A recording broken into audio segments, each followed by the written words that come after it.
load up and bring your friends. It's fun to lose and to pretend she's overboard.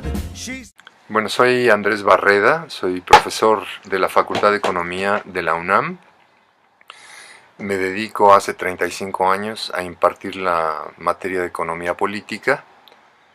que es el espacio dentro de la Facultad de Economía en donde se profundiza, se estudia, se investiga la crítica de la economía política iniciada por Marx y desarrollada por muchos otros. Un tema básico, un tema muy importante, en el que siempre ponemos énfasis en el trabajo que colectivamente se despliega allá en la facultad, consiste en que es muy importante, digamos, para quienes van a comenzar a estudiar la materia, entender que la crítica de la economía política no es propiamente la versión marxista de la economía. No es un discurso que habla de cuáles son las ideas que nos hacemos del funcionamiento de la economía, de la sociedad burguesa, nada más que desde la perspectiva de Marx. No se trata de algo tan sencillo como esto. Más bien, lo que tenemos en el caso, digamos, de la obra de Marx es, en primer lugar, un desmantelamiento puntual, un desmantelamiento sistemático de cómo es que se organizó la totalidad del discurso económico burgués. Es un balance muy cuidadoso de las dos grandes corrientes del pensamiento económico burgués, la economía política clásica y la economía política vulgar. La primera, la corriente que reconoce que el conjunto de la economía es necesario verlo en su integridad, regido por leyes de fondo que presuponen que la totalidad de la economía está articulada por fuerzas fundamentales que la gobiernan, digamos, con carácter de ley. Y la segunda corriente, esa es la economía política clásica, que encabezan David Ricardo, Adam Smith. Y la segunda corriente, que es la economía política vulgar, que reniega de la teoría del valor, que reniega, digamos, de la necesidad epistemológica de investigar científicamente el mundo moderno, que se postula de entrada como una actitud nihilista frente al conocimiento de estas fuerzas profundas que rigen, que integran la totalidad de la economía, argumentando que es imposible en realidad conocer una determinación de fondo, un vínculo orgánico de fondo entre la producción y el consumo, es decir, en la totalidad del proceso de reproducción social, y que a lo único que podemos acceder es a un conocimiento inmediato, momentáneo, del azarosísimo movimiento de los precios si desarrollamos una serie de herramientas matemáticas cada vez más complejas para darle un registro meramente superficial al movimiento de los precios, y sobre esta teoría del precio desarrollar, digamos, teorías que tienen que ver propiamente ya con lo que podría ser la maniobra del comportamiento de los mercados, del comportamiento de los bancos, del comportamiento de los estados en la regulación de la política económica, favoreciendo sobre todo los microenfoques, la microeconomía dedicada al comportamiento de las empresas, Y bueno, pues todo esto ligado, digamos, a la idea de la promoción del libre mercado que se ha puesto tan de moda durante los últimos 30 años, 35 años bajo el neoliberalismo. Que esto es, digamos, lo que Marx llamaba economía política vulgar. Marx tiene un balance de fondo de la economía política clásica y un balance de la economía política vulgar en su conjunto, es decir, cómo es que ambas escuelas forman una antinomia de pensamiento en donde una, sobre todo, reflexionan la sustancia del valor, otras la forma del valor, pero ambas en realidad funcionan, digamos, como una sola máquina en su conjunto que de muy diferentes formas no nos permiten acceder al conocimiento de fondo del conocimiento de la sociedad burguesa, al conocimiento de fondo de la esencia de la sociedad burguesa, sino que forman, vamos a decir, una rueda de molino, un carrusel, en donde pasando de una a otra, no accedes al conocimiento del plusvalor, de las relaciones realmente de poder que rigen el funcionamiento de la economía, la explotación de los trabajadores, no accedes nunca al dominio que el capital lleva a cabo acerca de la naturaleza, no accedes entonces a los problemas de explotación del trabajo, de explotación de la naturaleza y de explotación entonces de la calidad de la vida. La crítica de la economía política marca, vamos a decir, su línea de división entre la economía política burguesa, sea en su versión clásica o neoclásica, y la crítica de la economía política en el hecho de que distingue la teoría de Marx y todo lo que vino después de él, distingue entre el doble, lo que él llama el doble carácter del trabajo, el trabajo concreto y el trabajo abstracto. Es decir, el carácter concreto de la riqueza material y el carácter abstracto que ésta adquiere en el mundo moderno. El grueso de esta reflexión sobre el doble carácter del trabajo en la historia del marxismo del siglo XX se conforma como la reflexión ya no solamente en torno del trabajo concreto, sino la reflexión en torno del valor de uso. Fue inicialmente Isaac Illich Rubin, en una reflexión que se perdió desgraciadamente, y más adelante Roman Rozdolsky, quienes metodológicamente mejor pusieron el énfasis en la idea de que la categoría de valor de uso es fundamental para entender el pensamiento de Marx. Por supuesto que no solo ellos observaron el tema. Lukács, en la cosificación de la conciencia de clase del proletariado, nos indica claramente que el punto de vista del proletariado es el punto de vista del valor de uso. Y en concordancia, digamos, con esta idea central de historia y conciencia de clase que Lukács formula en 1922, toda la escuela de Frankfurt se va, digamos, a mover muy certeramente en torno de esta línea de trabajo. Toda esta corriente del pensamiento marxista ocupada de pensar el problema de la estética, que inicia con Walter Benjamin y sigue con Adorno, pues es toda una reflexión muy importante sobre el valor de uso, que abre, digamos, toda una rama de reflexión. Está, digamos, toda la otra rama francesa de marxismo crítico, que abre Henri Lefebvre, que es la reflexión sobre la calidad de la vida, la crítica de la vida cotidiana, siguiendo vetas de reflexión que tienen que ver mucho con la sociología de Halbach en Francia, o con la historiografía francesa de la Escuela de los Anales, que también está muy centrada en la reflexión sobre el valor de uso. Bueno, pues Lefebvre le puso mucho énfasis, digamos, ocupándose de la crítica de la vida cotidiana, y pues como los alemanes y como los franceses se van abriendo diferentes vertientes que van enriqueciendo la reflexión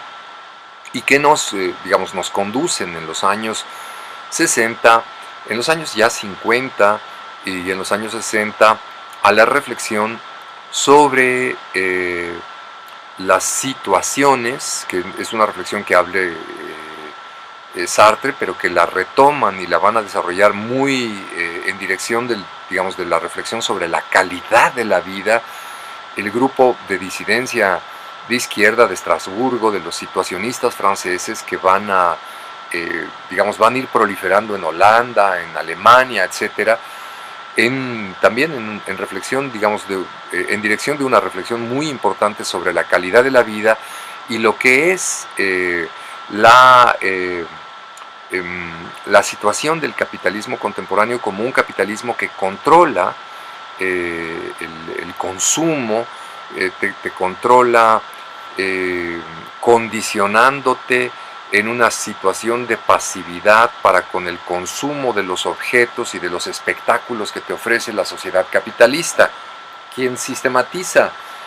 busca sistematizar estas reflexiones es Herbert Marcuse, de nuevo de la Escuela de Frankfurt,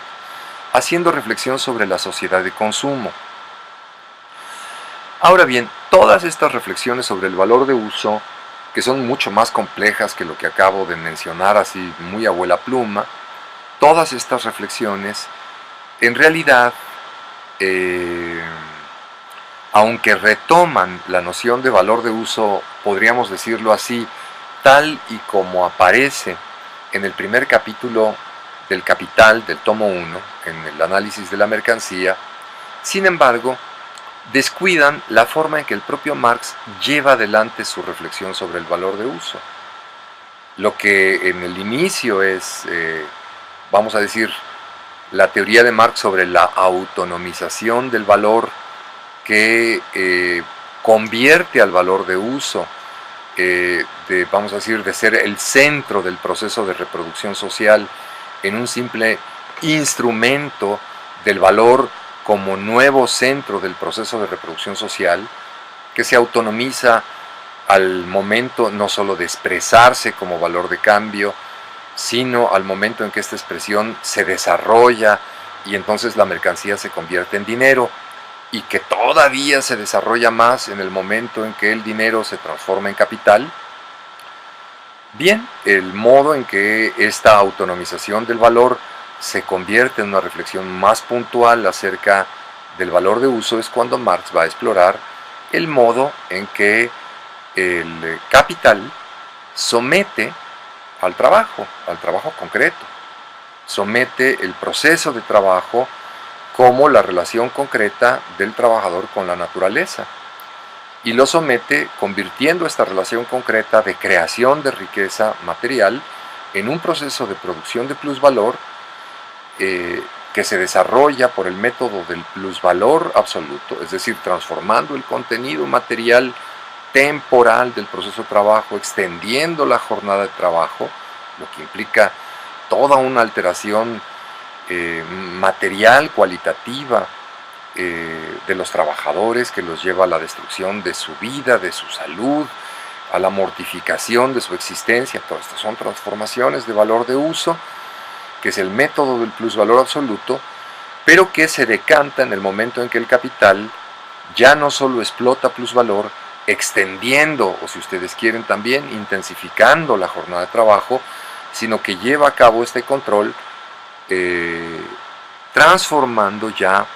el contenido material, técnico del proceso de trabajo, transformando la calidad de las fuerzas productivas, que es lo que Marx teoriza como subsunción real del proceso de trabajo bajo el capital, y que lleva a que los capitalistas reorganicen el proceso de la producción como un proceso de producción cooperativo, que lo llevan más adelante cuando desarrollan la racionalización de la cooperación como división manufacturera del trabajo, y que consuman este proceso en el momento en que de la propia división manufacturera del trabajo extraen una racionalización de los tiempos de trabajo, de las dinámicas y de los esquemas de articulación de las operaciones laborales adentro del taller, y de esta racionalización van extrayendo la transformación de las propias herramientas de trabajo hasta el momento en que transforman el sistema, vamos a decir, de las herramientas como herramientas, máquinas herramientas, como máquinas motrices, como máquinas de transmisión que te permiten configurar máquinas que empiezan a suplir al cuerpo en el proceso de producción, primero que nada a la mano, y al final de los procesos de transformación al cerebro, transformando, imitando las acciones de los brazos, del tronco, de las piernas, y con esta, vamos a decir, mímesis que las máquinas automáticas van haciendo de la corporalidad humana, se van desarrollando las máquinas de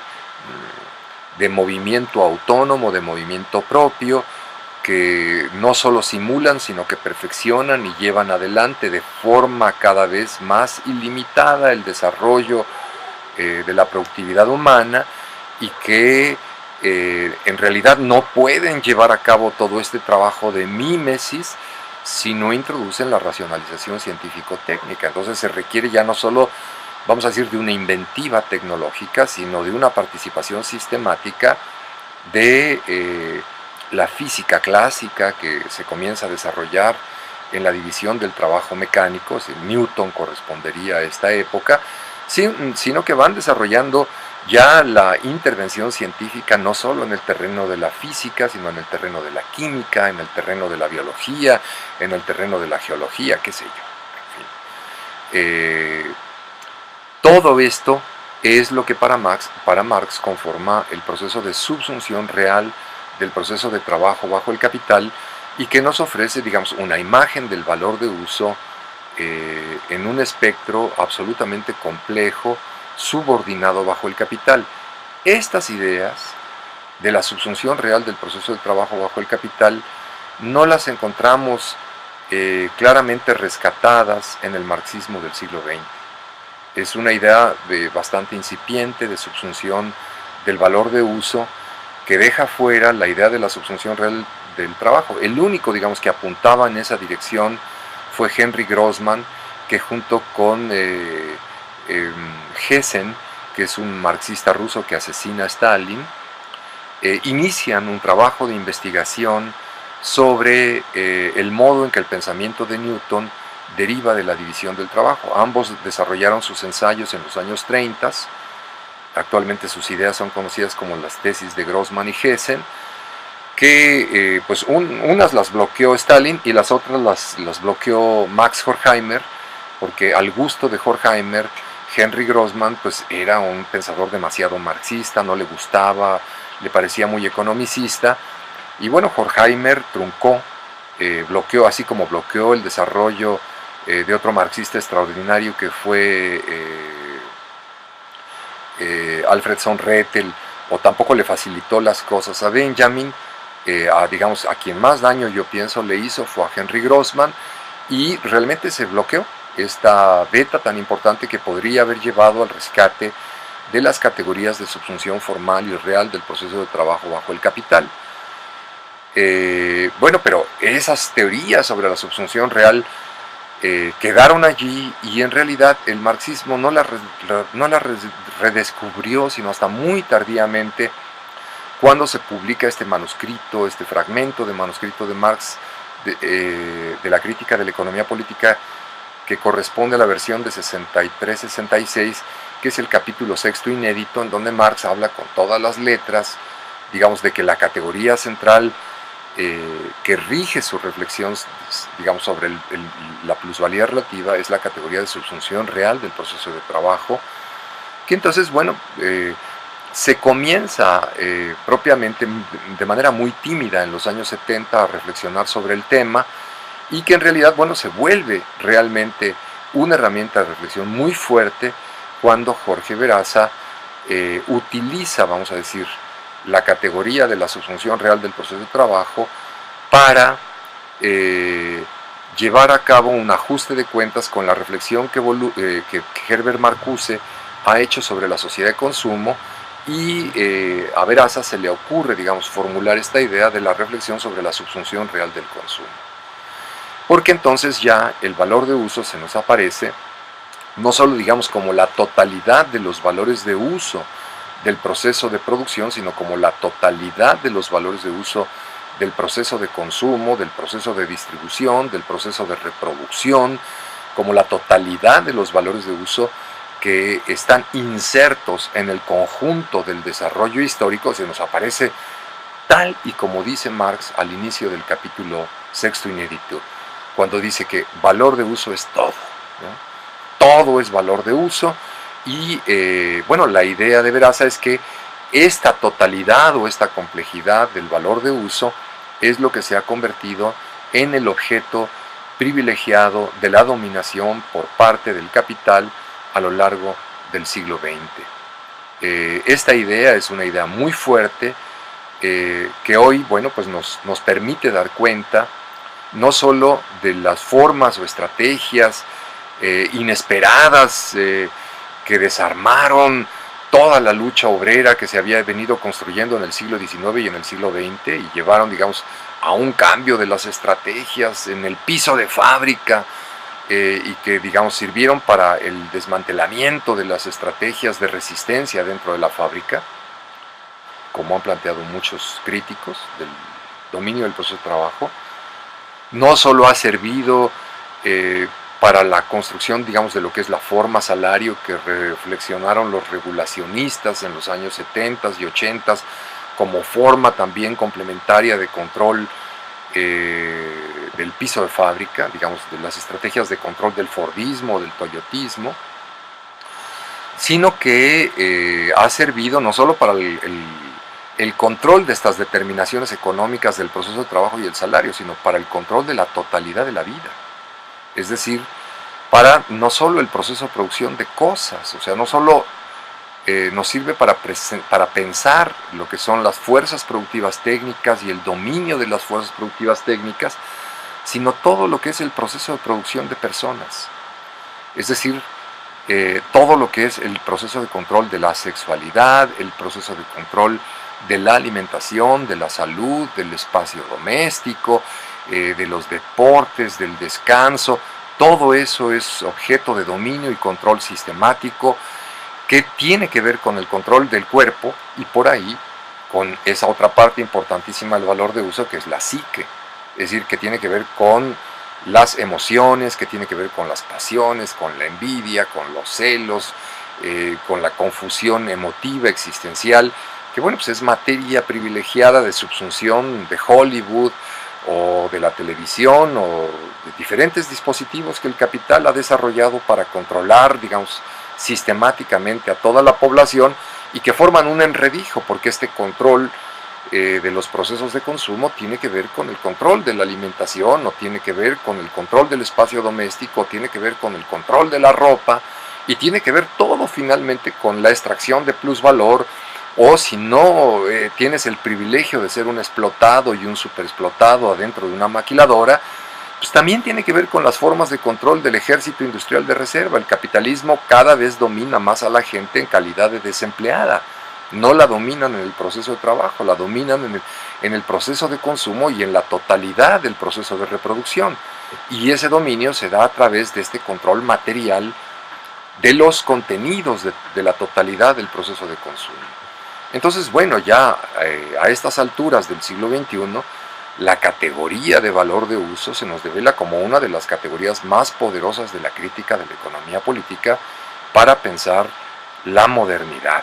Esto lo captó muy atinadamente en su momento Bolívar Echeverría, es, digamos, quien abre esta síntesis del marxismo crítico alemán. Él tiene el mérito de haber abierto esta síntesis digamos, de toda esta reflexión de la mejor tradición crítica del marxismo crítico alemán y francés de todo el siglo XX, abrirla de cara a la reflexión de la subsunción real del proceso de trabajo bajo el capital. Esto que abre es justamente lo que retoma Veraza y lo convierte en esta reflexión tan poderosa que ha construido sobre la subsunción real del consumo. Yo es lo que podría decir sobre la categoría de valor de uso.